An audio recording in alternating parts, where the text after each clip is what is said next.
सुनाने वाली हूँ। So let's start. किसी घने सरसब्ज और खुशबूदार जंगल के पुरसकून कोने में एक नन्हा सा मगर निहायत प्यारा घर था। ये घर अगरचे सादा था मगर उसमें रहने वालों के दिल बहुत बड़े थे। उसी घर में 3 गहरे दोस्त रहते थे, एक मेहनती और खुशआवाज चिड़ा, एक अक्लमंद और समझदार चूहा और एक फुर्तीली, मुस्तैद और खुशमिजाज मक्खी। तीनों की दोस्ती पूरे जंगल में मशहूर थी। वो एक दूसरे के बगैर एक लम्हा भी अधूरा महसूस करते थे। उनका एक सुनहरा असूल था जो वो रोज एक दूसरे को याद दिलाते थे। इत्तेफाक में ताकत है और साथ में ही बरकत है। हर सुबह सूरज निकलने से पहले चिड़ा चहचहाता हुआ कहता, दोस्तों मैं लकड़ियां लेने जा रहा हूँ, शाम को मिलकर खाना खाएंगे।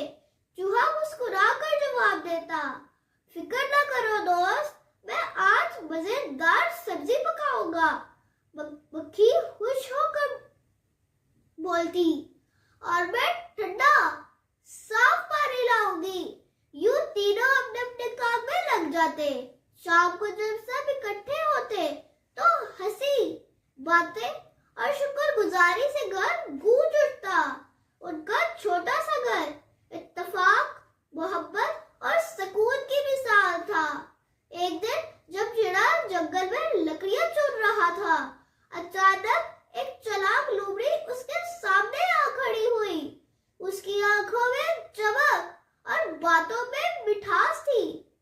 लोमड़ी बोली, अरे चिड़े भैया, तुम तो बहुत मेहनती लगते हो, कहाँ से आ रहे हो? चिड़ा सादगी से बोला, मैं लकड़ियां जमा कर रहा हूँ, घर जाकर दोस्तों के साथ खाना खाऊंगा। लोमड़ी हैरत जाहिर करते हुए, दोस्त और काम जरा बताओ तो सही।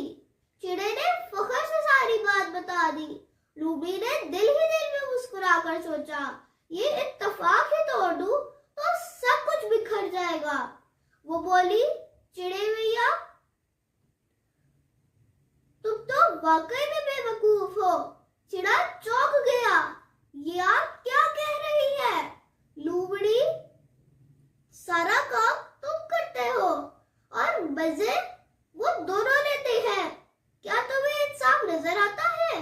एक दिन तुम, एक दिन वो, यही अक्लमंदी है। ये कहकर लोमड़ी चल दी मगर चिड़े के दिल में शक का कांटा छोड़ दिया। शाम को चिड़ा घर आया तो उसका चेहरा उतरा हुआ था। लकड़ियां जोर से रखी और खामोश बैठ गया। चूहा फिक्रमंदी से बोला, चिड़े आज कुछ परेशान लग रहे हो। मक्खी भी बोली, क्या जंगल में कुछ हुआ?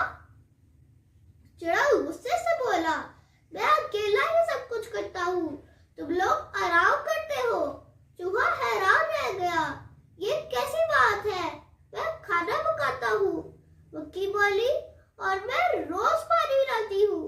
चिड़ा तलखी से बोला, ये सब घर के अंदर का काम है, बाहर की मुशक्कत सिर्फ मेरी। उस दिन चिड़ा बगैर खाए सो गया। अगले दिन उसने जानबूझकर देर से लकड़ियां लाई। चूहे ने भी दिल बर्दाश्त होकर खाना ठीक से न पकाया। मक्खी ने भी कहा, अगर सब अपनी मर्जी करेंगे तो मेरी क्यों जल्दी करूं? घर में खामोशी छा गई, हंसी गायब हो गई, मोहब्बत कम हो गई। एक दिन बारिश हो गई, लकड़ियां गीली थी, चूल्हा ना जल सका, सब भूखे बैठे रहे। चूहा अफसोस से बोला, काश हम सब पहले की तरह मिलकर काम करते। मक्खी की आंखों में आंसू थे। हमने एक अजनबी की बात पर अपनी दोस्ती को नुकसान पहुंचाया। चिड़ा शर्मिंदा हो गया। उसे लोमड़ी की बातें याद आई और एहसास हुआ कि वो फरेब में आ गया था। चिड़ा रोते रोते बोला, दोस्तों मुझसे बहुत बड़ी गलती हो गई, मैंने तुम पर शक किया। चूहा बोला,